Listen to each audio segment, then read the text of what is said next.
안녕하십니까. 청소년 상담사 3급 학습 이론에 대한 12의 기출문제 풀이를 시작하도록 하겠습니다. 2014년에 시험을 보았던 12의 기출문제 중에서 학습 이론의 전반부 문제 풀이를 시작하도록 하겠습니다. 15문제를 풀어볼 건데요. 학습 이론이 좀 어렵게 나왔습니다. 그래서 학습 이론도 좀 여러분들이 이론적인 내용을 공부할 때 조금 더 깊이 있게 공부를 하셔야 될 것 같습니다. 자, 그러면 학습 이론의 2교시이죠. 2교시의 1번 문제부터 15번 문제까지 풀어보도록 하겠습니다. 자, 첫 번째 1번 문제는 우리가 동기 하면은 외재적 동기, 내재적 동기 이런 게 있습니다. 외부로부터 들어오는 보상이 있죠. 외적 보상이라는데 그것을 중요하게 생각하는 게 바로 외재적 동기가 되겠고요.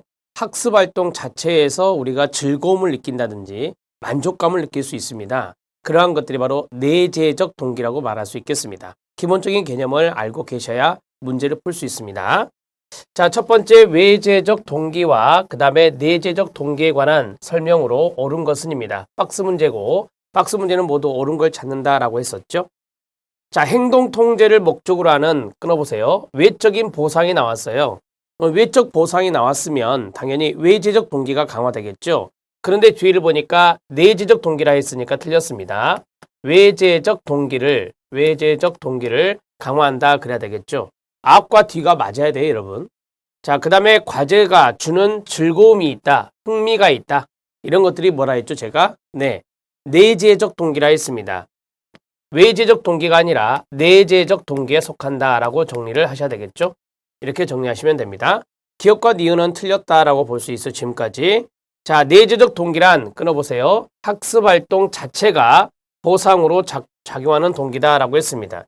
제가 앞에서 말씀드렸죠. 학습활동 자체로 인해서 만족감을 느낀다든지 즐거움과 흥미를 느끼는 게 바로 내재적 동기라고 이야기하는 겁니다. 개념이고요.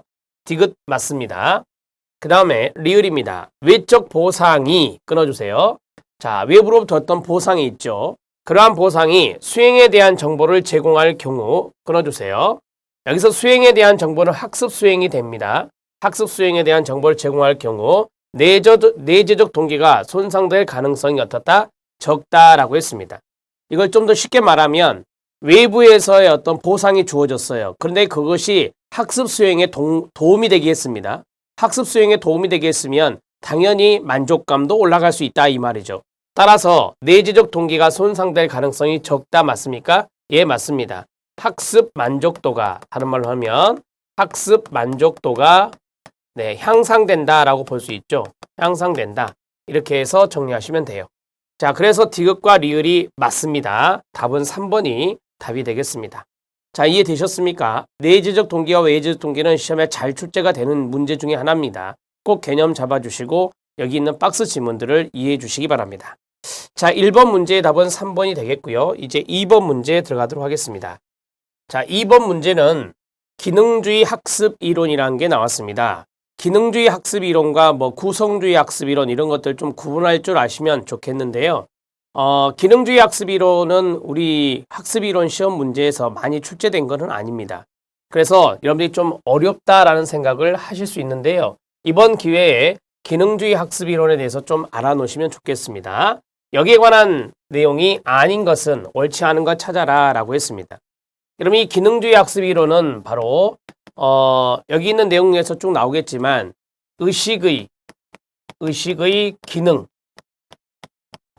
우리가 이제 학습을 할 때 의식적인 부분이 중요하지 않습니까? 따라서 의식의 기능과 그 다음에 작용 그런 것에 초점을 두는 것이 바로 기능주의 학습 이론이다 이렇게 정리하시면 돼요.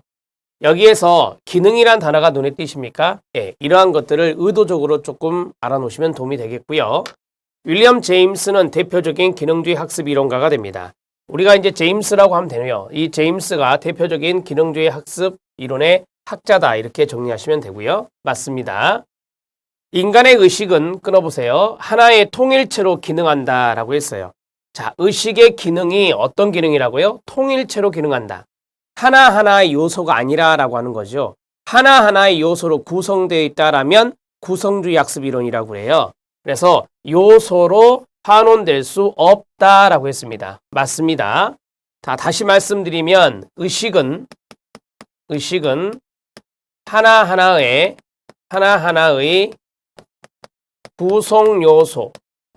구성요소가 될 수 없어요. 될 수 없다. 이렇게 정리하시면 돼요. 그럼 만약에 될 수 있다 그러면 여기 있는 구성주의 학습 이론이 되는 거예요. 이렇게 정리하시면 되고요. 2번 질문 잘 알아놓으십시오. 의식은 하나의 통일체로 기능한다. 그리고 하나하나의 요소로 환원될 수 없는 거다. 인간의 의식을 이해하기 위해서 내성법을 주로 사용하였다라고 했는데요. 여러분, 내성법을 어느 정도 인정한 거지 내성법을 주로 사용한 것은 아닙니다. 내성법을 주로 사용한 것은 구성주의 학습이론이에요. 우리가 이제 내성법, 안내자를 쓰거든요. 그래서 내성법의 개념은 여러분 해설에도 나와 있지만 우리가 마음속에 있는 것을 가만히 생각하게 해보는 것. 그게 바로 이제 내성법이라고 이야기하는 건데요.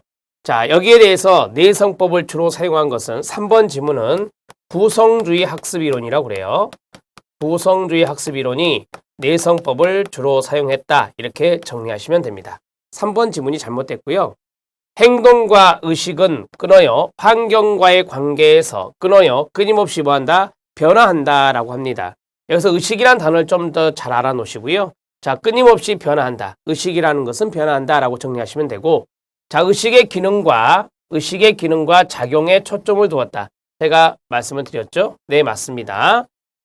이 문제 하나로 여러분들이 기능주의 학습 이론을 잘 알 수 있는 대목이 되고요. 기능주의 학습 이론에 이제 좀 우리가 문제를 출제할 때 출제자의 의도는 이 사람이 지금 구성주의 학습 이론과 구분할 줄 아느냐, 그것을 테스트하는 문제라고 볼 수 있습니다. 구성주의 학습 이론은 바로 인간의 의식을 이해하기 위해서 내성법을 주로 사용했던 것이 구성주의 학습 이론이에요. 그래서 3번이 잘못되었다라고 볼 수 있겠습니다. 이해되셨습니까? 의식을 하나하나의 요소로 환원될 수 없다. 기능주의 학습 이론이고요. 하나하나의 구성 요소로 환원할 수 있다. 그게 바로 구성주의 학습 이론이다. 이렇게 정리하시면 됩니다. 구분해 놓으시기 바랍니다. 구분해 놓으시는 게 상당히 중요하죠. 자, 2번 문제의 답도 3번이 답이 되겠습니다. 자, 이제 3번 문제 들어갑니다. 자, 3번 문제는 순행 간섭에 대한 문제인데요. 자, 순행 간섭은 순행이니까 이렇게 하면 되죠. 순행 간섭이라고 하는 것이 무엇입니까? 기억이 잘 안 나게 하는 것인데요. 예, 기억이 잘 안 나게 하는 것에 순행 간섭, 역행 간섭이란 게 있어요. 순행 간섭의 그림이 이렇게 된다겠죠. 기존의 정보 때문에 새로운 정보의 인출을 방해하는 거죠. 새로운 정보가 나중이니까 새로운 정보 인출을 방해하는 것. 이러한 것들을 우리가 순행 간섭이라 해요. 그럼 역행 간섭은 어떻게 합니까? 역행은 이렇게 그리잖아요. 이렇게. 자, 그럼 이건 뭐예요? 새로운 정보 때문에 기존 정보 인출이 안 되는 거죠. 기존 정보 인출을 방해하는 겁니다. 무슨 정보 때문에? 새로운 정보 때문에. 이렇게 정리하시는 거죠. 이게 바로 역행 간섭이라고 하는 겁니다. 역행 간섭. 그래서 그림을 그려서 이해하세요. 그러면 개념이 잡히니까 순행 간섭의 순행 간섭으로 설명할 수 있는 것은 옳은 것 찾아라 그 말이네요. 관심이 없는 정보일수록 끌어보세요. 네, 기억하기가 어렵다라고 했어요. 여러분, 이 관심이 없는 정보일수록 기억하기가 어렵다. 여기 역행 간섭에 대한 이야기입니다. 역행 간섭. 그래서 우리가 이제 관심이 없는 정보다 그러면 기억하기가 어렵다 그랬는데 여기 기존 정보가 관심이 없었다면 기억하기 어려운 부분이 있죠. 자, 2번 지문을 좀 잘 알아놓으시면 돼요. 2번 지문을 조금 연구해 봤는데 2번 지문은 새로운 정보일수록 중요한 정보일수록 기억하기가 어렵다라고 했습니다. 마찬가지로 이러한 것들이 이제 좀 있을 수 있는데요. 우리가 관심이 없는 정보는 여기 있는 기존 정보라고 정리를 좀 하시면 될 것 같고요. 그 다음에 여기요. 중요한 정보일수록이라고 했잖아요. 이것은 새로운 정보가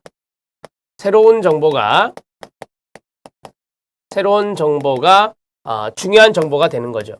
중요한 정보가 되는 겁니다. 자, 새로운 정보가 중요하면 중요할수록 기존 정보 이러한 것들이 이제 기억이 잘 안 날 수 있죠. 왜냐하면 이게 너무 큰 역할을 하기 때문에. 그래서 새로운 정보 때문에 기존의 정보를 기억하지 못하는 게 역행 간섭이라고 말씀드렸잖아요. 따라서 여기에서 말하는 중요한 정보를 여러분들은 새로운 정보가 중요한 정보구나 라고 생각을 하시면 돼요. 새로운 정보가 중요한 정보일수록 기존 것이 생각이 잘 안 날 수 있습니다. 이게 바로 역행간섭입니다. 1번, 2번 다 역행간섭을 정리하시면 되고요. 그 다음에 너무 오랜만에 만난 친구의 이름을 기억하기가 어렵다라고 했습니다. 너무 오랜만에 만난 친구의 이름이라고 그랬습니다. 그러면 과거의 친구 아닙니까? 그렇죠. 이게 과거잖아요. 오랜만에 만났다 그랬으니까 이게 이제 과거의 기억이에요. 그래서 이것도 마찬가지 역행간섭이라고 할 수 있습니다. 자, 4번 잘 보세요. 이미 암기한 단어 때문에 들어보세요. 자, 새로운 단어의 암기가 어렵다라고 했습니다. 이미 암기를 했어요. 기존에. 그래서 새로운 단어 암기가 어렵다라고 하는 거. 새로운 단어의 암기가 어렵다. 이게 바로 나중 거 아닙니까? 따라서 이게 바로 순행간섭이다. 이렇게 정리할 수 있습니다. 순행간섭의 이야기를 정리했고요. 자, 그 다음에 스페인어를 배우고 난 뒤 전에 공부했던, 과거에 공부했던 영어가 혼동된다. 기억이 잘 안 난다라고 하는 거잖아요. 자, 이것도 마찬가지. 과거 것이니까 바로 역행간섭이다. 이렇게 정리할 수 있습니다. 역행간섭의 내용이었습니다. 자, 1번, 2번, 그 다음에 3번, 5번은 역행간섭으로 정리를 하시면 되고요. 순행간섭은 제가 다시 한번 말씀드리지만 이게 순행이죠. 이렇게 가는 게 순행입니다. 과거의 기억 때문에, 과거의 정보 때문에 새로운 정보 인출이 방해된다면 이것은 순행간섭이다라고 하고요. 그 다음에 이러한 새로운 정보 때문에 바로 기존의 정보의 인출을 방해하는 이러한 것이 이제 바로 역행간섭이다. 이렇게 정리할 수 있습니다. 역행은 반대로 이렇게 화살표를 그리잖아요. 그래서 기존 정보의 기억이 안 되면 바로 이제 역행간섭이 될 것이고, 그 다음에 새로운 정보 기억이 안 되면 바로 이제 순행간섭이 된다. 이런 식으로 정리를 해 주시면 됩니다. 자, 답은 4번이죠. 4번이 바로 순행간섭의 내용이다. 이렇게 정리할 수 있겠습니다. 자, 4번 내용 정리했고요. 4번 문제 들어가도록 하겠습니다. 3번의 답은 4번입니다. 자, 이제 4번 문제 들어갑니다. 4번 문제는 박스 문제인데요. 학습에 대한 개념을 가지고 문제를 출제한 것 같고요. 옳은 것을 모두 고른 것은 이라고 했습니다. 기억을 보면 학습은 경험과 연습의 결과이다. 예, 이게 가장 기본적인 개념이잖아요. 네, 맞습니다. 학습이라고 하는 녀석은 경험과 연습이 필요하다라고 하는 거고, 그 다음에 학습에는 가치나 태도나 정서 반응의 습득도 포함된다라고 합니다. 우리가 이제 학습을 할 때 이러한 가치, 공부를 할 때 그러한 가치적인 측면, 그 다음에 학습의 태도가 있죠. 그 다음에 정서적인 반응이 있잖아요. 동기가 여기에 들어갈 수 있는데, 자, 그러한 것들이 이제, 그러한 것들을 습득하는 것도 이제 학습과 연관성이 있습니다. 그 다음에 학습은 변화된 행동이 비교적 지속돼야 함을 전제로 한다라고 했어요. 우리가 이제 러닝이라고 하잖아요. 러닝이라고 하는 것은 지속성이 있는 겁니다. 그래서 이러한 변화가 지속적으로 이루어졌을 때 그게 이제 학습의 의미가 있고요. 학습에 대한 변화가 그렇죠. 반드시 즉각적인 행동으로 나타나는 것은 아닙니다. 우리가 동물 실험으로 해서 많은 학습이론, 뭐 행동주의 학습이론이라든지 이런 것들이 이제 연구 결과로 나오잖아요. 그런데 그러한 변화가 바로 즉각적인 행동으로 나타나는 것이 아니죠. 나중에 나타날 수도 있습니다. 학습에 의한 변화가. 그래서 이렇게 정리하시면 됩니다. 자, 모두 다 이 학습에 관한 설명으로 옳다라고 볼 수 있어서요. 4번의 답을 5번으로 처리하시면 됩니다.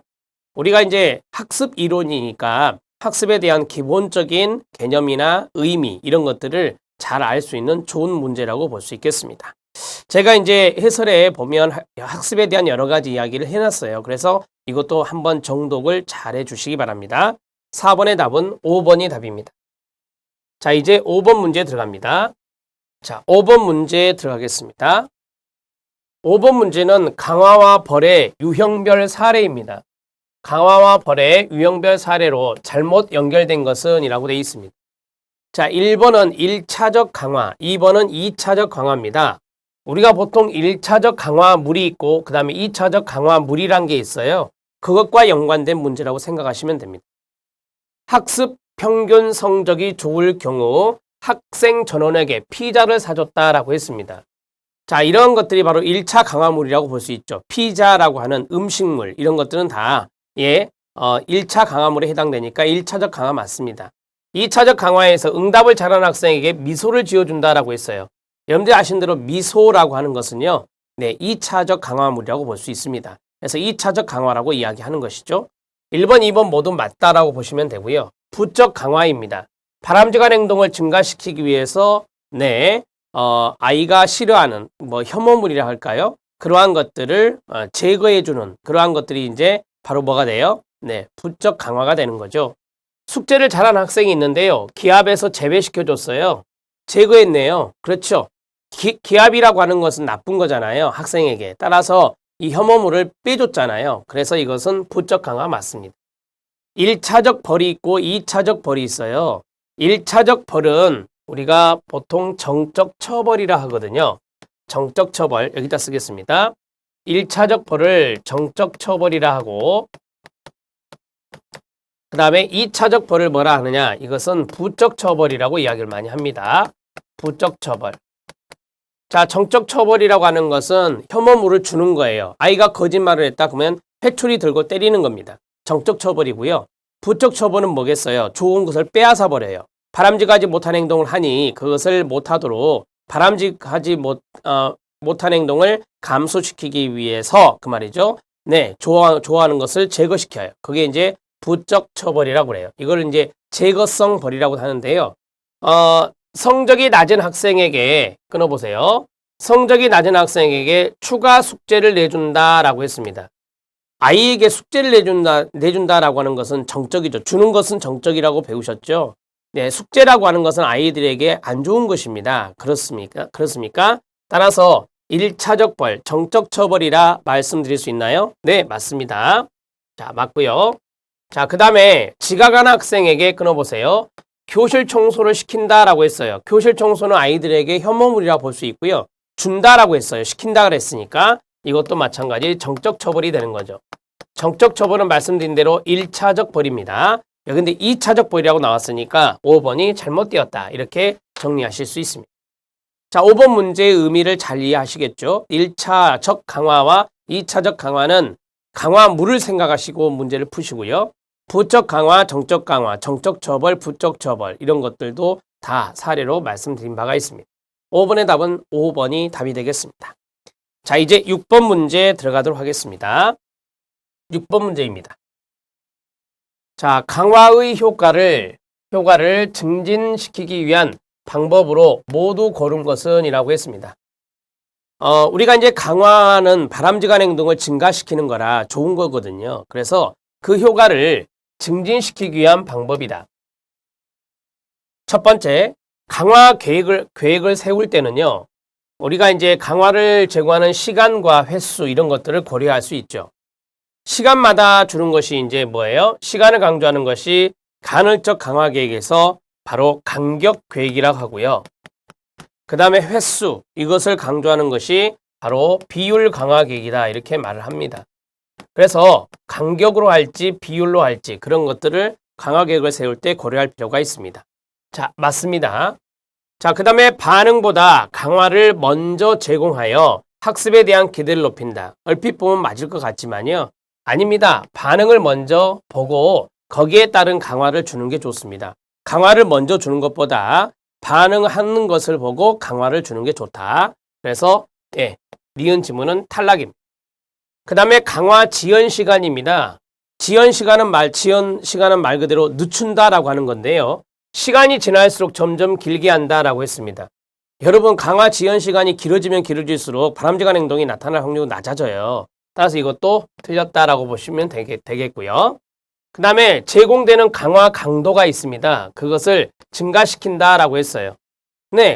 주는 강화의 정도를 또는 강도를 증가시키면 강화 효과는 증진될 수 있겠죠. 맞습니다. 동기 수준을 모티베이션이라 하죠. 동기 수준을 고려하지 않아야 될까요? 고려해야 됩니다. 예를 들어서 아이들의 동기 수준을 고려해서 강화를 주는 것이 좋죠. 그래서 그 아이에게 맞는 것들, 어떠한 동기를 가지고 있을 때 거기에 맞는 강화물을 주는 게 강화의 효과를 증진시킬 수 있는 겁니다. 고려해야 되는데 고려하지 않는다. 그래서 틀렸다라고 보시면 돼요. 그래서 기역과 리을이 옳다라고 보시면 되겠죠. 자, 니은과 디귿과 미음은 여러분 해설을 좀 고려하시면 되겠고요. 기역과 리을 답은 1번이 답이 됩니다. 자, 6번 문제도 잘 기억하세요. 강화 효과를 증진시키는 방안이었습니다. 자, 답은 1번이었고요. 이제 7번 문제 들어가도록 하겠습니다. 자, 7번 문제 파블로프의 문제네요. 파블로프의 고전적 조건 형성 이론에 적용된 사례가 아닌 것은 이라고 했습니다. 우리가 이제 파블로프의 고전적 조건 형성은 아시는 대로 SR의 관계입니다. 무조건 자극, 무조건 반응, 조건 자극, 조건 반응 이런 것들을 아실 거예요. 그래서 두 자극과 반응 사이의 관계를 우리가 고전적 조건 형성이다 이렇게 말을 하거든요. 자, 그러면 유명 배우를 모델로 한 제품의 광고다라고 했습니다. 유명 배우를 모델로 해서 광고가 나갔네요. 네. 외적 자극이 들어간 거 맞죠? 네, 스티뮬레이션 맞습니다. 자, 그 다음에 조건 정서 반응을 통한 여기 조건 반응 이렇게 정리하시면 돼요. 자, 조건 반응 나왔어요. 조건 반응 나왔으니 당연히 네, 우리가 이제 unconditioned response 그 다음에 conditioned response 이런 식으로 조건 반응이 나온 게 조건 반사라고 배우셨잖아요. 자, 이러한 고전적 조건 형성에서 이야기하는 조건 반응이라는 단어를 이렇게 친절하게 가르쳐줬단 말이에요. 친절하게 가르쳐줬으니 당연히 이것도 마찬가지 파블로프의 이야기다 이렇게 보시면 되겠죠. 네, 공포에 대한 치료, 그 다음에 편견에 대한 고착 이런 것들은 여러분들 참고만 하셔도 되는 거고요. 자, 그 다음에 혐오 동그라미요. 혐오와의 관계를 통한 성 도착증의 치료라고 했어요. 이게 뭐예요? 혐오 치료잖아요. 예, 혐오 치료. 혐오 자극을 제시하는 거거든요. 혐오 자극을 제시하는 거예요. 자극이란 단어가 나왔네요. 스티뮬레이션. 이렇게 정리할 수 있습니다. 따라서 이것도 고전적 조건 형성의 사례라고 말할 수 있고요. 5번입니다. 면역 훈련을 통한 학습된 무력감을 해소했다라고 했습니다. 자, 우리가 무력감을 해소한다라고 하는 것. 그런데 면역 훈련을 했다라고 했습니다. 이게 이제 자발적으로 하는 것 또는 긍정적으로 하는 것 이런 것들과 연관성이 있거든요. 자, 면역 훈련에 대해서 이제 자기 훈련을 하는 거잖아요. 그래서 자발적이고 긍정적인 이러한 것들을 통해서 이 학습된 무력감을 해소한다. 이게 바로 이제 스키너의 조작적 조건 형성과 연관성이 있습니다. 조작적 조건 형성과 연관성이 있다. 이렇게 정리하시면 되고요. 여러분, 조작적 조건 형성은 제시되는 자극이 없다라고 해요. 제시되는 자극이 없다. 제시되는 자극이 없이 자발적 반응, 능동적인 반응 이렇게 정리가 되거든요. 그래서 이 문제를 풀 때 어떠한 자극이 들어간 느낌이 있다면 그런 고전적 조건 형성이 되는 거예요. 유명 배우가 자극으로 연결가 됐고요. 혐오가 바로 자극으로 연결됐고요. 이 녀석은 뭐예요? 조건 정서 반응, 조건 정서 반응이란 말을 아예 가르쳐 줬단 말이에요. 그냥 조건 반응 생각하시면 된다고요. 그래서 1번부터 4번까지는 모두 파블로프의 사례고요. 여기 있는 5번. 5번은 바로 조작적 조건 형성과 연관성이 있다. 제시되는 자극이 없습니다. 여러분들이 이렇게 외우셔도 돼요. 면역 반응은 조작적 조건 형성. 시작. 면역 반응은 조작적 조건 형성. 이런 식으로 정리하셔도 될 겁니다. 자, 7번의 답을 5번으로 처리하시고요. 사례 문제였지만 우리들이 개념을 좀 안다면 충분히 이해할 수 있을 것 같습니다. 자, 이제 8번 문제도 사례 문제인데 8번 문제 들어가도록 하겠습니다. 8번 문제는 기업과 니은의 사례를 주고요. 강화 계획을 찾아라라고 하는 겁니다. 강화 계획, 간헐적 강화 계획이 있죠. FI 고정 간격, FR 고정 비율, VI 변동 간격, VR 변동 비율이요. 이 네 가지를 우리가 강화 계획이라 하는데 이걸 보고 찾아라라고 하는 것입니다. 첫 번째 K교사는 3시간의 자율학습을 하는 동안 여기서 끊어요. 그 뒷부분이 중요한 거니까. 50분 간격으로 라고 했어요. 50분 간격으로. 여기 간격이란 단어가 나왔네요. 그렇죠? 네. 그러면 비율이 아니겠네요. 간격 계획이겠네요. 그렇죠? 10분간 휴식 시간을 줬다라고 했어요. 10분간 휴식 시간이 중요한 게 아니에요. 이거는 강화라고 생각하면 되고요. 여기서 중요한 거는 요거죠. 50분 간격으로 라고 했어요. 일정한 시간마다 줬네요. 그쵸? 일정한 시간마다 준 거예요. 일정한 시간마다 줬다라고 정리할 수 있고요. 그게 뭐예요? 고정 간격이잖아요. 고정 간격 강화 계획이다. 이렇게 정리할 수 있습니다. 자, 고정 간격 찾아보세요. 1번, 3번. 둘 중에 답을 하나 고르셔야 되겠네요. 그렇죠? 네, 그 다음에 L 교사는 3시간의 자유학습 동안 여기서 끊어야 되겠죠? 임의로 3회 여기서 끊어야 돼요. 10분간 휴식 시간을 줬다. 이것도 강화니까 그냥 놔두고요. 여기서 중요한 부분은 요거죠. 임의로 그 말은 마음대로 그 말이에요. 마음대로 3번 줬다라고 하는 거죠. 그러면 일정한 시간마다 준 게 아니에요. 그렇죠? 일정한 시간마다 주는 게 아니에요. 3시간의 자유학습을 하는 동안에 예를 들어서 50분에 줄 수도 있고 그 다음에 1시간 있다 줘도 되고 또 40분 있다 줘도 되고 3번 줬네요. 그렇죠? 네, 따라서 일정하지 않은 시간이라고 볼 수 있죠. 일정하지 않은 시간이에요. 일정하지 않은 시간. 그 대신 횟수는 3회를 준 거예요. 3번 준 거죠. 그래서 일정하지 않은 시간이란 것이 생각나셔야 돼요. 일정하지 않은 시간이 바로 변동 간격이잖아요. 변동 간격. 그래서 답은 1번으로 처리가 된다. 이렇게 정리할 수 있겠습니다. 자, 8번의 답을 1번으로 처리하시면 됩니다. 이제 9번 문제 들어가도록 하겠습니다. 자, 9번 문제는 좌뇌와 우뇌의 문제인데요. 이게 조금 어려울 수 있어요, 여러분. 뭐 생리학적인 측면이기 때문에 좀 어려울 수 있는데 그래도 이 정보의 전이와 연관성이 있는 문제입니다. 좌뇌와 우뇌의 기능적 속성에 대한 설명으로 옳지 않은 것은입니다. 우리는 이제 뇌가 좌뇌, 우뇌로 나누어져 있습니다. 좌뇌, 우뇌 간에는 끌어보세요. 정보의 전이가 가능하다. 예, 가능합니다. 좌뇌와 우뇌 간에 뇌량이라고 하는 것이 교량 역할을 하는 뇌량이란 게 있어요. 그래서 이러한 것들이 영향을 주는 건데 4번 질문 갑니다. 뇌량의 절단은 끊어보세요. 양반구의 정보 전이를 뭐 할 수 있다? 막을 수 있다라고 했어요. 뇌량이 절단돼 버렸기 때문에 여기 있는 양쪽에 좌반구, 우반구가 있는데요. 여기에 해당되는 정보 전이가 안 될 수 있다라고 하는 것 맞습니다. 같이 연결해서 말씀드렸고요. 자, 정보 전이가 가능한데 만약에 뇌량이 절단됐다면 정보 전이가 안 될 수 있다라고 하는 것. 그 다음에 좌뇌보다 우뇌가 언어 정보를 처리하는 데 더 유리하다. 중요한 것은 언어 아닙니까? 그렇죠. 언어라는 단어가 중요하네요. 그래서 언어는 꼭 기억하세요. 좌뇌입니다. 언어는 뭐라고요? 좌뇌 이렇게 정리하십시오. 좌뇌보다 우뇌가 그랬으니까 틀렸습니다. 좌뇌가 언어라고 말씀드렸어요. 그 다음에 우뇌가 손상되었다. 우뇌가 손상되었다. 그러면 주의나 지각이 어려워진다라고 해요. 우뇌는요. 우뇌는 전체 지각을 담당해요. 무슨 지각을 담당한다? 전체 지각을 담당하기 때문에 주의나 지각이 어려워질 수 있습니다. 뭐가 손상되면? 우뇌가 손상되면. 그 다음에 좌뇌 손상에 비해 우뇌 손상이 있을 경우 자, 무시 증후군이 나타날 확률이 높다라고 했습니다. 그러면 우뇌 동그라미, 무시 증후군 동그라미 이렇게 연결된다라고 하는 거죠. 네.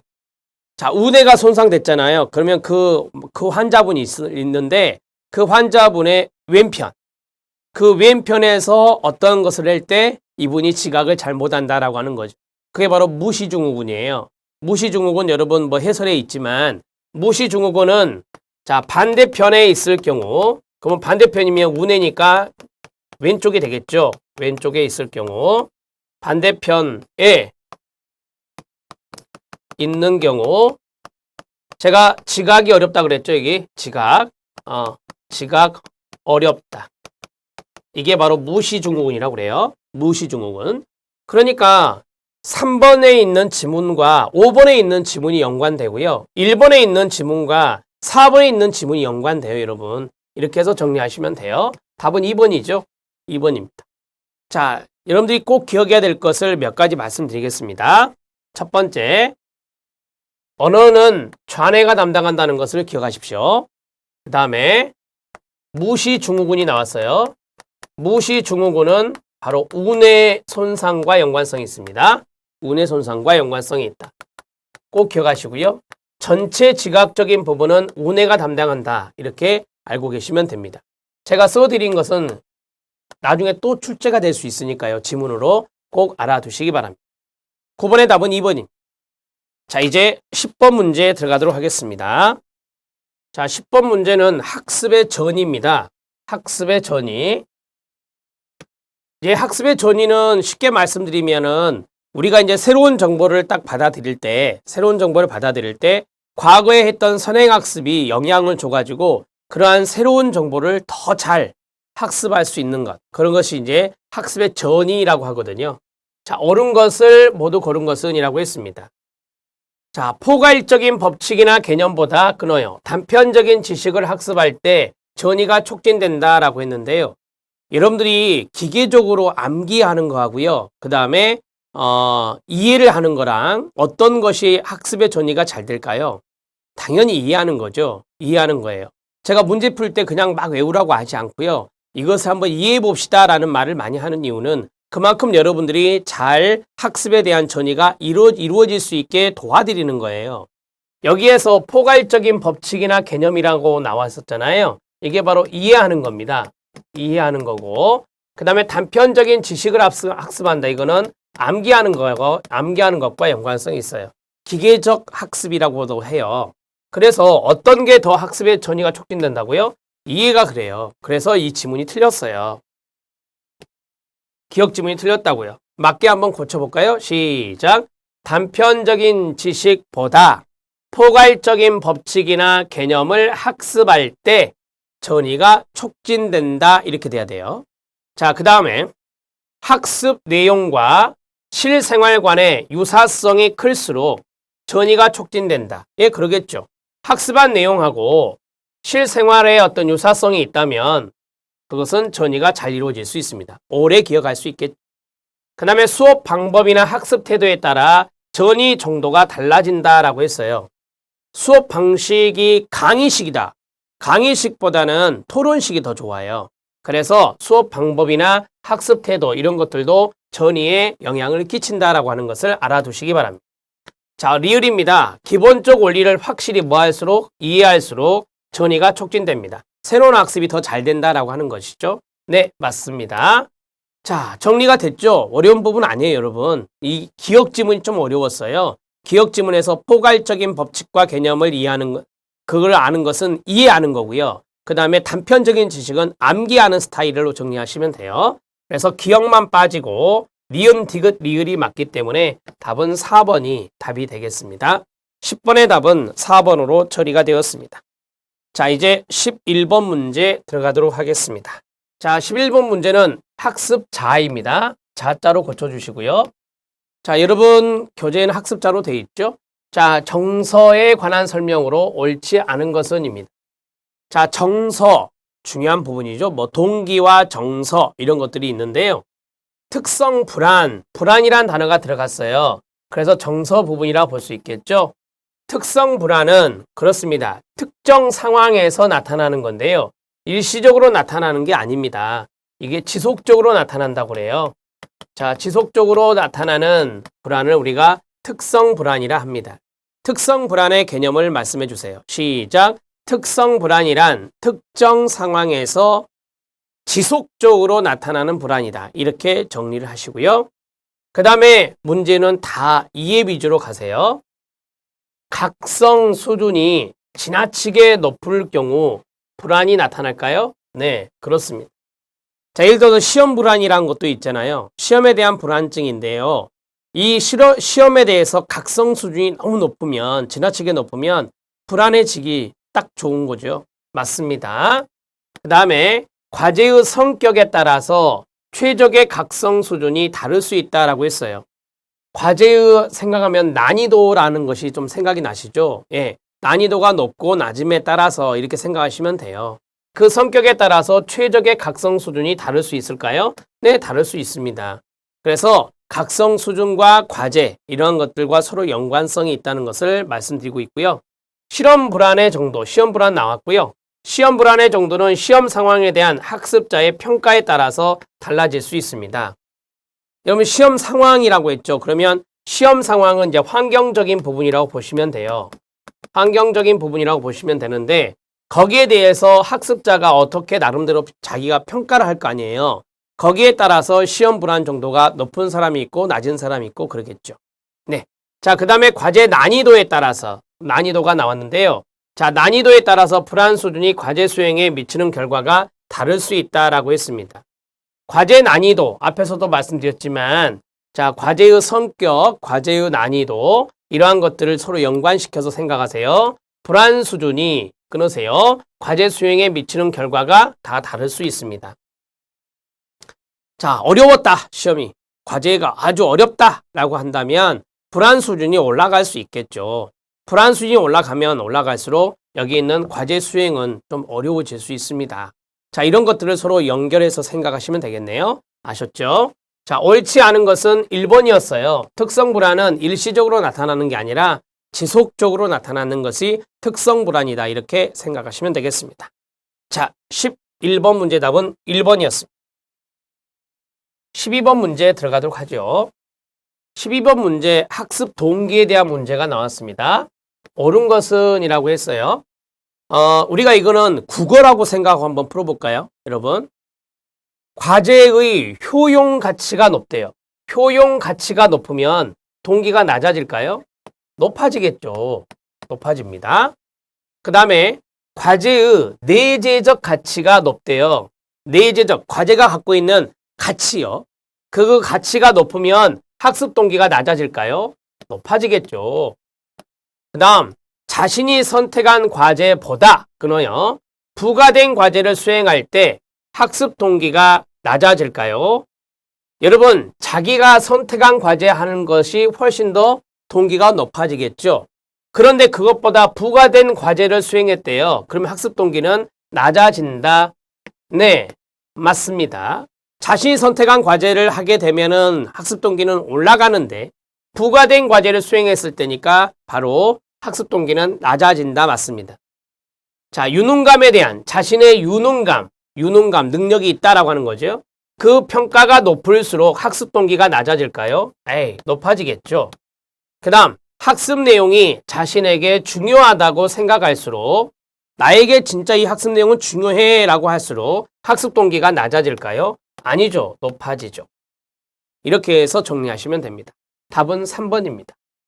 제가 생각할 때는 12번을 굳이 외울 필요가 없고요. 이 문제는 그냥 앞과 뒤를 잘 생각해서 연결만 잘해 주셔도 됩니다. 잘해 주셔도 돼요. 자, 12번의 답을 해결했고요. 이제 13번 문제 들어가도록 하겠습니다. 자, 13번 문제는 구성주의 학습이론이 나왔습니다. 제가 앞에서 구성주의 학습이론 같은 경우는 내성법을 주로 사용한다. 그리고 하나하나의 요소, 의식이라는 것을 요소로 환원한다 라는 개념을 말씀드렸었고요. 옳지 않은 것은 이라고 했습니다. 여러분, 이 구성주의 하면은 또 우리가 사회구성주의라고 하는 단어도 있죠. 이것은 이제 주관적인 것들을 많이 절대적인 것보다 객관적인 것보다 주관적인 것들을 많이 추구하는 게 바로 구성주의라는 말로 써요. 자, 이 13번 문제에다가 별표를 2개 쳐주시고요. 구성주의 학습이론 들어갑니다. 수업의 중심은 누구냐? 학생입니다. 맞습니다. 그 다음에 지식은 절대적이며 외적 실체와 일치한다라고 했어요. 여러분, 제가 앞에서 말씀드렸죠. 구성주의는 절대적인 것, 그거 추구하지 않아요. 따라서 절대적이며 외적 실제와 일치한다라고 했는데 이것을 추구하지 않기 때문에 바로 틀렸다라고 볼 수 있습니다. 자, 구성주의는 절대적, 객관적인 지식을 추구하지 않는다. 이렇게 오답노트 하셔도 돼요. 자, 그 다음에 강의식보다는 그렇죠? 같이 읽어요. 시작. 문제 중심 토의식 발견학습의 교수 방법을 강조하는 게 바로 구성주의입니다. 학습이란 경험이란 단어의 동그라미, 개인적인 경험에 근거해서 의미를 개발하는 능동적인 과정이라고 이야기하고 있습니다. 자, 그러면 개인적인 경험에 근거한다 했으니 바로 주관적 경험을 강조하는 거예요. 무슨 경험을 강조한다? 주관적 경험을 강조하는 거예요. 여러분, 수업의 중심은 교수가 아니라 누구라고요? 학생이라고 그랬어요. 그러니까 강의식을 따라가지 않고 바로 토의식으로 가는 거죠. 학생이 어떤 것을 발견할 수 있는 발견학습의 교수 방법, 이런 것들을 더 중시한다라고 볼 수 있습니다.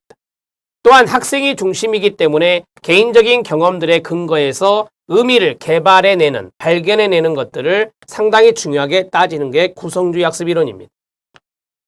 개인이 경험하는 세계는 자신에 의해서 의미가 부여되고 구성된다라고 합니다. 그래서 우리가 이제 구성주의다 이렇게 말을 하는데요. 이 구성주의는 다시 말씀드리지만 절대적이고 객관적인 지식을 추구하지 않습니다. 또한 주관적인 경험을 강조한다고 말씀드렸어요. 자, 이러한 것들을 구성주의 학습에서 이야기하는 강조점들입니다. 답은 2번입니다. 13번 문제 잘 알아놓으시기 바랍니다. 13번 문제의 구성주의 학습 이론에 대한 부분인데요. 이 구성주의 학습 이론과 앞에서 문제 풀었던 2번 문제가 3번 문제 있었던 기능주의 학습 이론, 이 두 가지의 문제가 출제가 됐기 때문에 이 두 가지 부분을 철저하게 학습해 두실 필요가 있겠다. 이렇게 말씀드리고 싶습니다.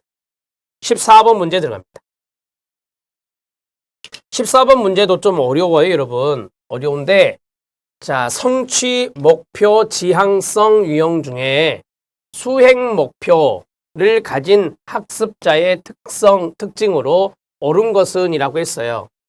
우리가 이제 이 성취, 목표, 지향성 유형이 수행 목표가 있고요. 수행 목표를 가진 학습자가 있고요. 숙달 목표를 가진 학습자가 있다고 그래요. 그리고 여기에서 뭐 접근과 회피 두 가지씩 나눠지거든요. 접근도 있고 그 다음에 회피도 있다. 여기도 접근이 있고 회피가 있다. 이런 식으로 나눠지는데 그럼 모두 네 가지겠죠. 뭐 수행 접근, 수행 회피, 숙달 접근, 숙달 회피 이런 식으로 나눠질 거 아닙니까? 자, 어찌 됐든 우리는 지금 이 문제의 요점은 바로 요거예요. 수행 목표를 가진 학습자의 특징으로 옳은 것 찾기인데요. 우리가 귀인이라는 거 있죠. 어떠한 것을 주된 원인으로 따진다라고 하는 것이 있는데 한번 이렇게 외워주시면 좋을 것 같아요. 노, 숙, 능, 수. 한번 해볼래요? 시작. 노숙, 능수. 시작. 노숙, 능수. 이게 무슨 말이냐면 암기법이거든요.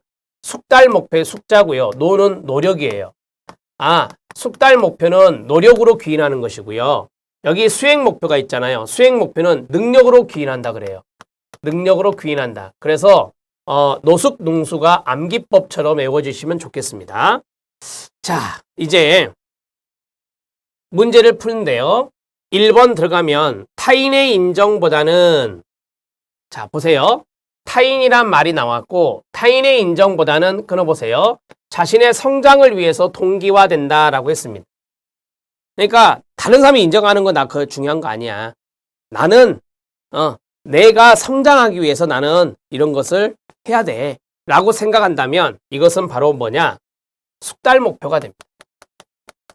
무슨 목표가 된다? 숙달 목표가 됩니다. 이렇게 정리하시면 되고요. 그 다음에 2번을 보세요. 타인과의 상대적 비교를 기준으로 끊으시고요. 성공 여부를 판단한다 그랬어요. 1번과 반대네요. 그쵸?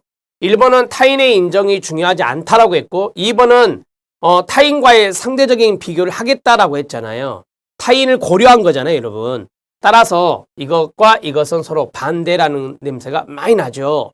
그래서 둘 중에 답이 하나 될 거다라고 생각을 해 주실 필요가 있다 이 말이죠. 예, 그래서 여기 있는 2번이 바로 수행 목표다 이렇게 정리할 수 있습니다. 수행 목표 학습자요. 이렇게 정리하시면 되겠습니다. 자, 우리는 능력이라고 하는 것을 배웠어요. 능력. 이 능력은요. 타인과 상대적인 비교를 기준으로 해서 내가 저 사람보다 능력이 더 많아. 내가 능력을 더 발휘할 수 있어. 라고 하는 그러한 것들을 가지고 성공 여부를 판단하는 거예요. 자, 이제 3번 들어갑니다. 실패할 가능성에도 불구하고 가로 새로운 내용이나 과제에 뭐한다? 도전한다라고 했어요. 이것도 마찬가지 숙달 목표가 됩니다. 숙달 목표다 이렇게 정리하시고요. 자, 그 다음에 네 번째. 타인의 수행에 관심을 두기보다는 끊어야 되겠죠. 자기 스스로 얼마나 많은 것을 배울 수 있는가에 관심이 있다라고 했습니다. 타인의 수행에 관심을 두기보다라고 했어요. 그러면 이것도 마찬가지 1번과 연관성이 있잖아요. 그래서 이것도 숙달 목표다 이렇게 정리할 수 있습니다. 숙달 목표 이렇게 정리하시고요. 5번 들어갑니다. 학습에서의 실수나 실패도 끊어요. 배움의 과정으로 받아들이는 개방적인 태도를 가진다라고 했습니다. 이것도 마찬가지 숙달 목표가 됩니다.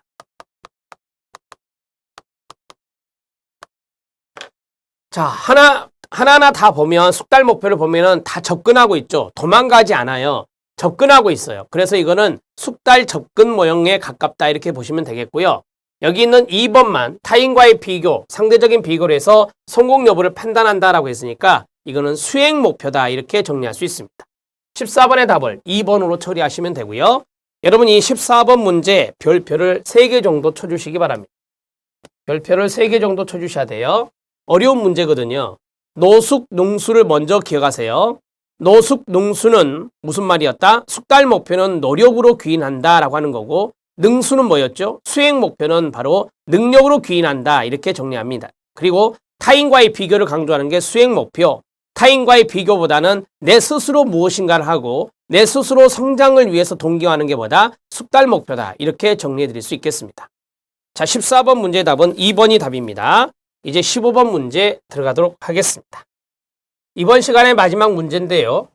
행동주의와 여기서 끝나야 되겠죠? 인지주의 학습 이론에 관한 설명으로 옳지 않은 것은 이라고 했습니다.